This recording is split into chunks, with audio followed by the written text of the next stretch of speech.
নগর অঞ্চলের আজকে রক্তদান শিবির হচ্ছে। আমরা চাইব সব জায়গায় শান্তিপূর্ণভাবে রক্তদান হোক। নিবেদিত আজকে স্টেজ থেকে বলেছি, তৃণমূল কংগ্রেস যদি 90 দিন পরে এখানে রক্তদান শিবির করে আমাদের দায়িত্ব তৃণমূল কংগ্রেস রক্তদান শিবির আমরা রক্ত দেবো। কারণ রক্তের জাত ধর্ম বর্ণ যেমন হয় না, রক্তের রাজনৈতিক পরিচয় হওয়াটা অনুচিত।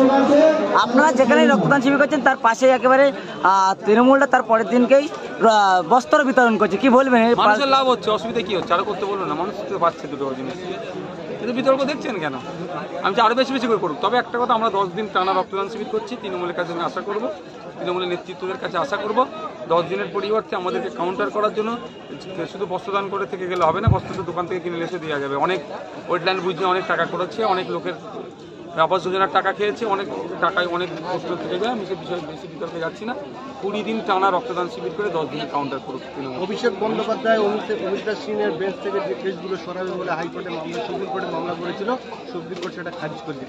পিসি ভাইপুর সব জায়গায় কথা চলে নাকি? নানি দাদির আবদার নাকি?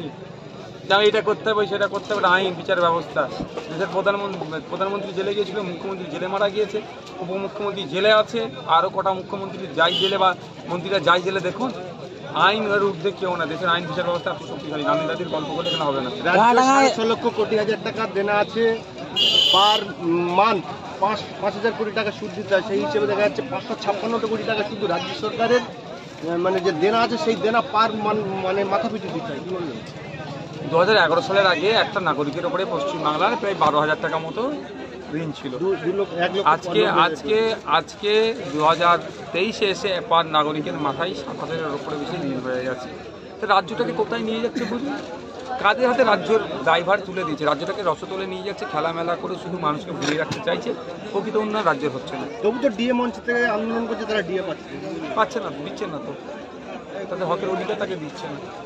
যখন ব্যাপারটা হচ্ছে অপাত্রে দান হয়ে যাচ্ছে, সঠিক জায়গায় কাজে লাগালে প্রোডাক্টিভ ওয়েতে যদি কাজে লাগাতে হতো তাহলে এই দিন দেখতে হতো।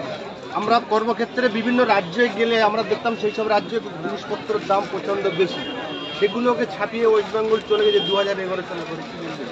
নিত্য প্রয়োজনীয় জিনিসের দাম বেড়ে যাচ্ছে, বাজারে কন্ট্রোল নাই। ঈদের সময়, রমজান মাসে বা বিভিন্ন ধর্মীয় উৎসবে যেভাবে ফলমূল সহ নিত্য প্রয়োজনীয় জিনিসের দাম বেড়ে যায়, রাজ্য সরকার ব্যর্থ কন্ট্রোল করতে চলে এই দাম আমরা কিন্তু হচ্ছে। রাজ্য সরকার যদি ঠিকঠাকভাবে কন্ট্রোল করতে, এখানে দেখতে হতো ছোট ছোট শিল্প আসছে না। 2011 সালের পরে আমরা দেখলাম যে শোনো ভাই, কোনো শিল্পই আসবে না। যখন নন্দীগ্রামে সিঙ্গুর থেকে যখন টাটাকে তাড়িয়েছে, তারপর থেকে বাংলায় শিল্প আসা বন্ধ হয়ে গেছে। মমতা ব্যানার্জি তৃণমূল যতদিন থাকে পশ্চিমবাংলায় শিল্প আসবে না। যত তাড়াতাড়ি শিল্প চান তত